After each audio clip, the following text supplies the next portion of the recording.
Gusto niyo bang matuto kung paano kumilatis ng testigo? Attorney G, paano namin matatanto kung reliable ang isang testigo?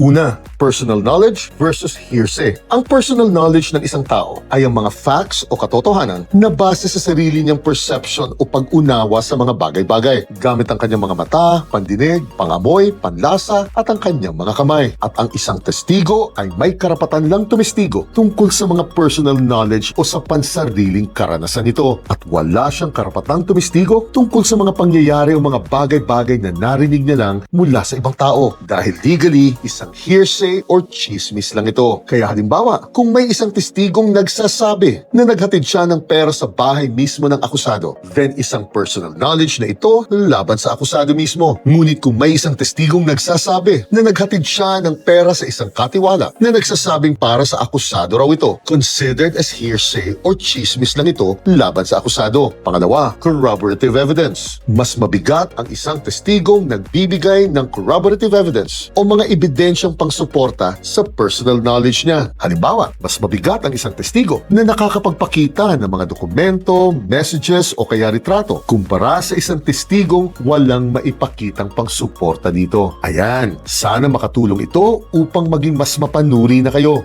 Jeanette.